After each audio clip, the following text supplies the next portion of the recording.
आज विधानसभा में सबसे सीनियर 10 बार के विधायक हैं, सबसे इतना कोई भी नहीं। और इसके साथ साथ लोकसभा के सदस्य भी रहे, राज्यसभा के सदस्य भी रहे। तो इस समय विधानसभा में आजम साहब से बिल्कुल मैं प्रयास कर रहा हूँ इस वक्त की काफ़ी यहाँ पे भीड़ है और हम आगे तक पहुँचने की कोशिश। आजम भाई की मदद करते या संघर्ष करती दिख नहीं रही है, ये दुर्भाग्य है।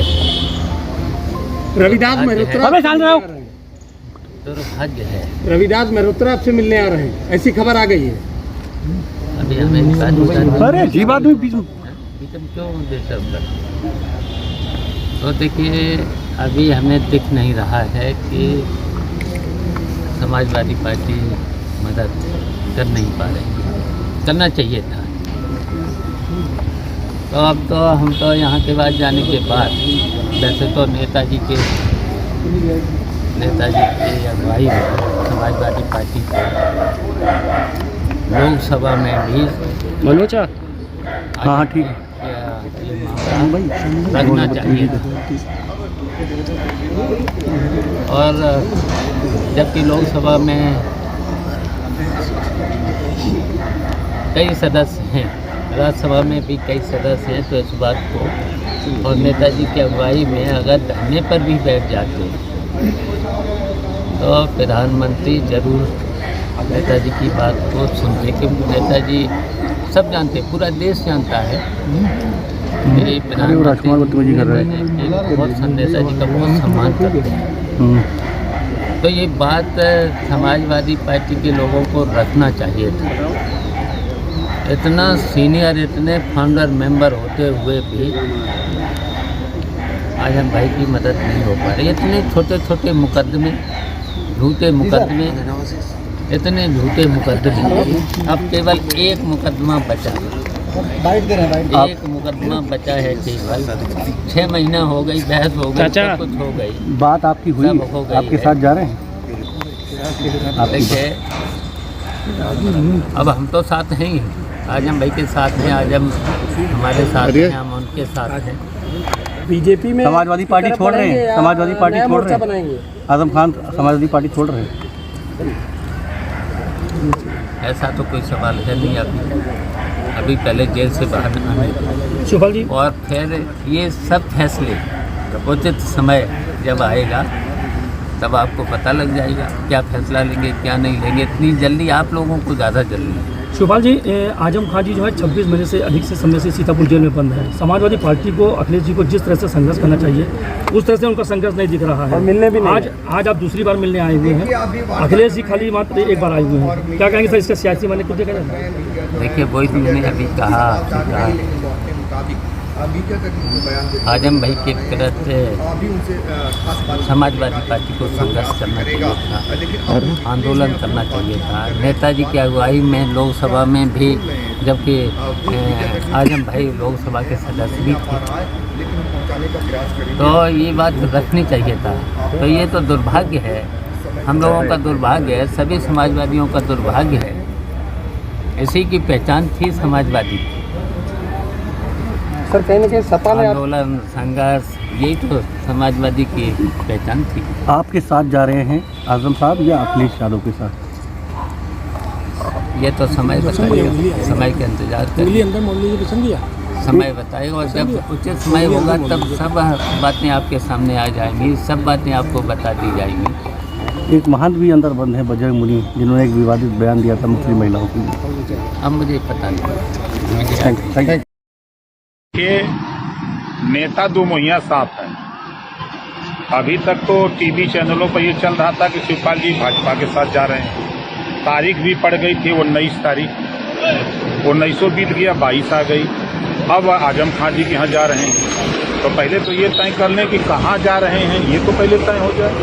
और आजम खान जी एक जो है बड़े नेता हैं और बड़े नेता जेल में हैं, उनसे मिलना एक अलग बात है, आदमी कोई भी मिल सकता है।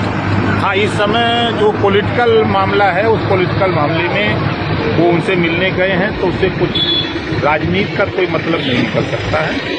हाँ, जहाँ तक चर्चा हो सकती है, प्रदेश में खूब चर्चा रहेगी कि शिवपाल जी मिले। आज के तारीख में उत्तर प्रदेश की सियासत में समाजवादी पार्टी गठबंधन, चाहे जयंत जी हों, चाहे ओम प्रकाश राजभर हों, या कृष्णा पटेल हों, प्रेमचंद प्रजापति हों, आपके संजय चौहान हों, ये हम लोग जो गठबंधन है समाजवादी पार्टी के साथ, तो समाजवादी पार्टी ही भारतीय जनता पार्टी से 2022 में आमने सामने लड़ी। ना तो कांग्रेस भी थी, ना तो बसपा भी थी। तो अब ऐसी स्थिति में नया मोर्चा बना के कोई क्या करेगा? नहीं, तो जिस तरीके से शिवपाल सिंह का अब ये कहना कि हमको अखिलेश एक प्रकार से निकाल ही दें पार्टी से, इसको किस तरह के लेते हैं? उन्होंने बात की है मीडिया से, कहा कि हमको निकाल दें, हमको भी पार्टी से में रखने का क्या फायदा है? नहीं, देखिए 22 के पहले भी तमाम अटकलें थी कि शिवपाल जी और चाचा भतीजे का झगड़ा ही नहीं हो सकते। बड़ी बड़ी खबरें हमने भी सुना, लेकिन मैं बार बार कहता था कि वो परिवार का झगड़ा है। आपस में जहाँ 10 परिवार होता है तो विवाद होता है, और अंततोगत्वा शिवपाल जी और अखिलेश जी मिली के चुनाव लड़े। और यहाँ तक कि शिवपाल जी की प्रगतिशील समाजवादी पार्टी अपनी पार्टी से नहीं लड़े, समाजवादी पार्टी सिंबल से लड़े। तो ये परिवार का झगड़ा है, परिवार का मामला, उसमें कोई बात नहीं है। परिवार सब एक है विचारों से सब लोग एक हैं। आज एक समान अनिवार्य फ्री शिक्षा की बात ओम प्रकाश राजभर, जयंत, अखिलेश और शिवपाल भी करते हैं। हम गरीबों का इलाज फ्री करने की बात सभी लोग करते हैं। जातिवार जनगणना की बात सभी लोग कर रहे हैं। पुरानी पेंशन बहाली की बात सभी लोग कर रहे हैं। प्रदेश में अमन चैन भाईचारा हो, इसके लिए सब लोग लड़ रहे हैं। महंगाई से कैसे निजात मिले, इसके लिए सब लोग लड़ रहे हैं। बेरोजगारी कैसे कम हो, इसके लिए तो सब लोग लड़ रहे हैं। तो विचारों के साथ सब लोग एक हैं। परिवार में झगड़ा फगड़ा होता रहता है। लेकिन अब आजम खान बहुत चल रहे हैं, समाजवादी पार्टी से काफी लोग इस्तीफा दे रहे हैं, अलग अलग तरीके से हर जिले से नाराजगी की खबरें आ रही हैं सभा कार्यकर्ता। ऐसा कुछ नहीं है। देखिए, कौन सा चुनाव के पहले तो कोई नाराजगी नहीं रही। चुनाव बीता तो कहाँ नाराजगी कोई है। जो नेता हैं वो अपनी जगह हैं, पार्टी अपनी जगह है, और कोई आंधी तूफान आता है तो निश्चित है एक आधी डांट टूट जाती है। अब उसको क्या करेंगे? अब आपको लेकर के भी चर्चा का बाजार गर्म है कि कब जा रहे हैं, वो तारीख कौन सी होगी? बीजेपी के साथ जब एक प्रकार से गठबंधन की, और या कहें कि उनके साथ जाने की तारीख निश्चित होगी, वो तारीख कौन सी होगी? राजा को पता नहीं, मुशायरा बन के हमको तो खुद नहीं पता है। अब 2017-18 की फोटो लगा करके वायरल कोई कर दे, अब तो गूगल पे डाल दीजिए, वो बता देगा किस तारीख का कहाँ का फोटो है। तब पूछो कोई कहे, हम जहाँ हैं वहाँ हैं, हम समाजवादी पार्टी के साथ हैं।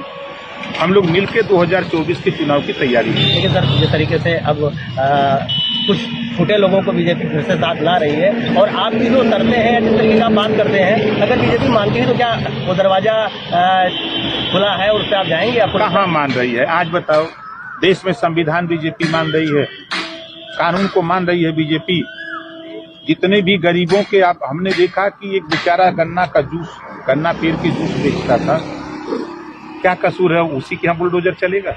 जो 50 साल, 100 साल से, 80 साल से, 40 साल से बसा हुआ है, उसके यहाँ बुलडोजर चला करके गिरा रहे हो? यही कानून है? किस न्यायालय के आदेश से आप गिरा रहे हो? किस सक्षम अधिकारी के आदेश से गिरा रहे हो? आप हिटलरशाही रवैया अपनाए हो। हमारे देश के प्रधानमंत्री जी 14 के पहले बोलते थे कि हमारे देश के प्रधानमंत्री माननीय मनमोहन सिंह जी को महंगाई का मान नहीं आता है। अब तो नरेंद्र मोदी जी प्रधानमंत्री बन गए तो महंगाई का मान नहीं याद आ रहा है। महंगाई कहाँ गई?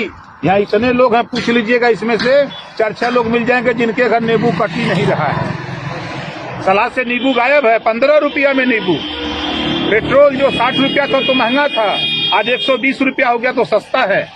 आज जो डीजल 100 रुपया बिक रहा है, जब 50 था तो सस्ता महंगा था, आज 100 बिक रहा है। ये हमारे देश के प्रधानमंत्री जी को, ये भारतीय जनता पार्टी के नेताओं को नहीं दिखाई दे रहा है। लेकिन सर, गेहूँ कहा जा रहा है कि घर घर खरीदेगी सरकार। लोग अब सरकारी जो केंद्र है वहाँ ले ही नहीं जा रहे हैं। गेहूँ ओपन मार्केट में महंगा बिक रहा है, अब इसी सरकार में बिक रहा है। इसको लेकर क्या कहना आपको? देखिए, भारतीय जनता पार्टी खाता न बही जवन भाजपा कहे वह सही, खाता न भाई, जवन भाजपा कहे वह सही। ये खाली टीवी में बोलते हैं, धरातल पे कुछ नहीं है। आप चलिए किसी थाने में एक सिंगल थाना बता दीजिए, 1700 पूरे उत्तर प्रदेश में थाने हैं जहां रिश्वत न ली जाती हो, जहां गरीबों को गाली न दिया जाता हो, जहां FIR न हो रहा हो, एक थाना बता दीजिए। ये कहाँ बतियाएगा कोई, ये खाली गुमराह करके। अब बताइए, भगवान हनुमान जी तो बेचारे मंदिर में थे, भगवान राम मंदिर में थे, ये कहिया से मस्जिद में चल गए, अब वहां जाके भगवा फैला रहे हैं। आप भाई 24 घंटा हनुमान चालीसा पढ़ो, कोई मुसलमान मना कर रहा है? लेकिन उनका कहना है कि जो है धार्मिक स्थलों के बाहर आवाज नहीं जानी चाहिए, तो हनुमान चालीसा की भी आवाज बाहर नहीं जाएगी। इसके पहलवा नहीं जाएगी, इसकी कौन गारंटी देगा? आप नहीं, जो कहा जा रहा है पब्लिक डोमेन में, जो उनकी तरफ से बात नहीं, ये सब फराज है। आप बताइए, डीजे बज रहा है ना, डीजे बज रहा है, आवाज कहाँ जा रही है? सारा गाड़ी हिल जा रही है हम लोगों की, अगर गुजर रहे हैं उस रास्ते से तो गाड़ी हिल जा रही है, उस डीजे को कौन बंद करेगा? ये इनके फरमान बहुत हमने पढ़ा है, बहुत सुना है। जब चुनाव आता है तब ये सब ड्रामा शुरू होता है। बंगाल का चुनाव आया तो बहुत से रिफ्यूजी आकर के बंगाल बस गए थे, चुनाव बीत गया, सब चले गए। बिहार चुनाव आया तो 300 आतंकवादी आए गिनती से, JP नड्डा जी का बयान था कि 300 आतंकवादी आए, भाजपा ले आओ नहीं तो आतंकवादी यहाँ बस जाएंगे। चुनाव बीत गया, उस सब आतंकवादी चले गए कि बस गए, पता ही नहीं। बांग्लादेशी रिफ्यूजी को उत्तर प्रदेश सरकार 5-5, 2-2 एकड़ जमीन भी दे रही है, घर बनवाने की दे रही है। कहाँ गया वो नारा कि हम देश से रिफ्यूजी को निकालेंगे? कहाँ गया नारा वो? ये बता दिया ना कि कथनी करनी कुछ नहीं करेंगे। अरे बुलडोजर लगा कर जो गरीब बसा उसको उजाड़ रहे हैं, कहाँ से जमीनियाँ देंगे? इनके घरे जमीन है। लेकिन अब जो है बुलडोजर तो दिल्ली पहुंच चुका है और कह रहे हैं कि जो एनक्रोचमेंट है बाहर का, जो अनाधिकृत तरीके से किया है लोगों ने, उस पर बुलडोजर चल रहा है। MCD किसके कब्जे में थी? MCD बीजेपी के कब्जे में थी, बीजेपी के लोगों ने अवैध कब्जा करवाया है। उस समय कहाँ थी बीजेपी? MCD की जिम्मेदारी होती है। अच्छा, तो आप मानते हैं कि अब बुलडोजर एक मार्का बन चुका है पूरे इंडिया में, क्योंकि अब तो यूपी के बाद MP और अब फिर दिल्ली पहुंच गया? नहीं, देश का चुनाव आ रहा है। देश के चुनाव में महंगाई से, भ्रष्टाचार से, बेरोजगारी से ध्यान भटकाने के लिए बुलडोजर और हनुमान चालीसा पढ़ा जा रहा है। यानी बाबा अब पूरी तरीके से राष्ट्रीय स्थिति पर जा रहे हैं, क्योंकि बुलडोजर बाबा का ही कहते हैं, मोदी का तो है नहीं। अब देखिए, अब क्या बताइए, अभी तो 24 में बाबा की तैयारी है। गुजराती ऐसे जी हरा है, जीव है, जिसको चाहेंगे भीतर, जिसको चाहे बाहर। आप बताइए, लाल कृष्ण आडवाणी कहाँ है? भीतर है ना, कहाँ कर दिया? मुरली मनोहर जोशी कहाँ कर दिया? भीतर।